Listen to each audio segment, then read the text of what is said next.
Presidency higher secondary school மற்றும் presidency higher secondary school elite, இந்த இரு பள்ளிகளினுடைய 11ஆம் வகுப்பு மாணவர்களை வரவேற்கிற இந்த நிகழ்விற்கு இவ்வளவு அழகா, இவ்வளவு நேர்த்தியா, இவ்வளவு ஒழுங்காக அமைக்கப்பட்ட நிகழ்வில் பிரசிடென்சி பள்ளி அமைத்திருக்கிற இந்த நிகழ்வு முதல் தரமானது என்று சொல்வதில் எனக்கு ஆக பெரிய மகிழ்ச்சி. என்ன டிசிப்ளினா, என்ன அழகா! 11ஆம் வகுப்பு மாணவர்கள் இந்த பள்ளியினுடைய வளாகத்திற்குள் முதலாவதாக வராங்க. அவங்க பெற்றோர்கள் வராங்க. அதற்கு ஆசிரியர்கள் வரவேற்க காத்திருக்காங்க. ஒரு விஷயம் நான் சொல்றேன் இங்க இருக்கிற பெற்றோர்களுக்கு, நம்ம சொந்தக்காரன் வீட்டுக்கு நாம போறப்பயே அவங்க சொல்லிட்டு வாங்கங்கிறான். கூட பிறந்த அக்கா வீட்டுக்கு, கூட பிறந்த தம்பி வீட்டுக்கு, கூட பிறந்த அண்ணன் வீட்டுக்கு, சொந்தக்காரங்க வீட்டுக்கு சொல்லிட்டு வந்துருங்க. ஏன்? அப்பதான் வீட்டை பூட்டிட்டு போக முடியும். சில பேர் வர்ற கவனிப்பே பயங்கரமா இருக்கும். நம்ம ஒரு வீட்டுக்குள்ள போனா, வாங்க வாங்க டிவில எல்லாம் இருக்கீங்க, ஆர்டிஸ்ட், எதுவுமே சாப்பிட மாட்டீங்கன்னு அவனே சொல்றான். நான் அப்புறம் வாழ்வேன், அப்புறம் நான் சாப்பிடுவேங்கிறேன். தெரியும் சார், சும்மா டிவியில் காமெடி பண்ணுற மாதிரி பண்ணாதீங்க, எல்லாம் டயட்டில் இருக்கார் அவர். அந்த அம்மா எல்லா மனைவிக்கும் கணவனை பற்றி அக்குவர் அணிவராக தெரியும். இருந்தாலும் பச்சை தண்ணி கொடுக்காம அனுப்பிடுவான். பாவம் அந்த மனுஷன்ட்டு அந்த அக்கா சொல்லுது, டீ காப்பிலாம் குடிக்கவே மாட்டார், கிரீன் டீ தான்.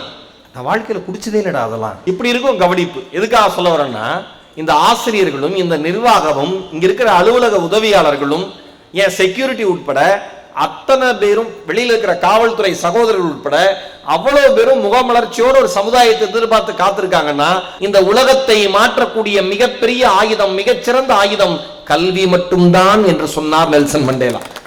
அந்த கல்வியினாலதான் ஒரு மிகப்பெரிய புரட்சியை உண்டு பண்ண முடியும், ஒரு சாதனையை படைக்க முடியும். நல்லா தெரிஞ்சுக்கோங்க, புத்திசாலியாக இருக்கிற மாணவர்கள் மட்டும் பள்ளியினுடைய வளாகத்திற்குள் அடியெடுத்து வைப்பதில்லை. வாழ்க்கை எல்லாருக்கும் அந்த வாய்ப்பை வழங்குவதில்லை. 5ஆம் வகுப்பு வரை உங்களுடன் படித்தவர்கள் 6ஆம் வகுப்பு படிக்கிற பொழுது மறைந்து போவார்கள். 6லிருந்து 10 வரை படிக்கிற பொழுது உடன் இருந்தவர்கள் 11ஆம் வகுப்பு படிக்கிற பொழுது குடும்ப சூழ்நிலையால் காணாமல் போயிருப்பார்கள். இந்தியாவில் 11ஆம் வகுப்பு 12ஆம் வகுப்பை எட்டிய மிக சில மாணவர்களில் நீங்களும் ஒருவர் என்பதை நினைத்து நீங்கள் முதலில் பெருமைப்படுங்கள். அது யாருக்கு தெரியுமா? நீங்கள்லாம் நன்றி சொல்லணும், அப்பா அம்மாக்கு. ஏன் அப்பா அம்மாக்கு நன்றி சொல்லணும்?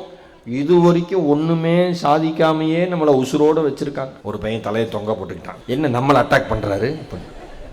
பொதுவா சொல்றாடா தம்பி, நல்லா எழுதியிருக்க எக்ஸாம் 10th முடிச்சோன்னு கேட்டுரும், சூப்பர். அங்க ஒரு அக்கா விழுந்தாலும் சரி எழுதி வந்து சொல்லுவான், சூப்பரா இது, ஈஸியா கஷ்டமா, செம்ம ஈஸி. இந்த அம்மா டவுட், அவ்வளவு புத்திசாலி இல்லையே நம்ம பையன், இப்படி சொல்றானே, என்னவா இருக்கும், ரொம்ப ஈஸிங்கிறானே அப்படி டவுட் இந்த அம்மாவுக்கு. உண்மையாட என்னம்மா, பயங்கர ஈஸிம்மா. பொண்ணுகிட்ட கேட்குறாங்க, எப்படி பாப்பா எழுதுன?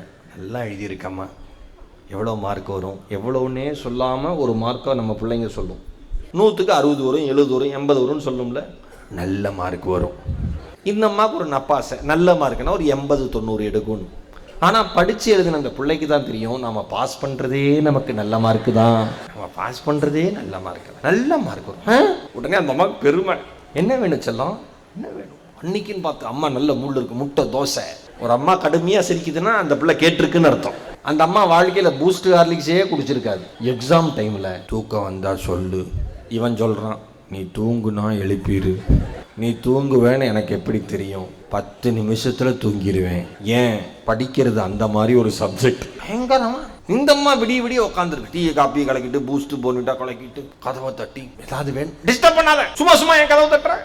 ஏன்னா இவர் பரீட்சை எழுதி முடிச்சோன்னே டப்புனு பிரசிடென்சி ஸ்கூலில் ஸ்டேட் ஃபர்ஸ்ட் வாங்கி, அடுத்து அப்படியே இந்தியாவில் போய், அப்படியே அமெரிக்காவில் போய், அப்படியே வானத்துக்கு மேலே நின்று கீழே பார்ப்பார். டிஸ்டர்ப் பண்ணாத, ஏன் இப்படி பண்ற? இந்த அம்மா பயந்துக்கு, சரி எல்லா அலப்பறையும் பண்ணிட்டீங்களா? 10th எக்ஸாம் ரிசல்ட் வந்துருச்சு. இந்த முட்டை தோசை கேட்ட கேரக்டர், தம்பி மார்க் வந்துருச்சாப்பா.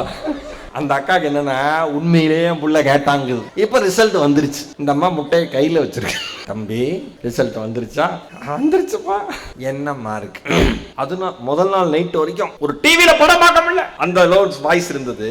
அடுத்த நாள் கம்மி, அடுத்த நாள் தொண்டை கிட்டலாம் கம்மி, அடி ஆழத்துக்கு போய் என்ன மார்க்க? 50. எதுல? தமிழ்லயே 50 தானா? ஒவ்வொன்னா சொல்லி முட்டை தோசை போடவா? இனிமேல் நீ என்ன சொன்னாலும் கேட்கிறேமா? என்ன சொன்னாலும் கேட்பியா?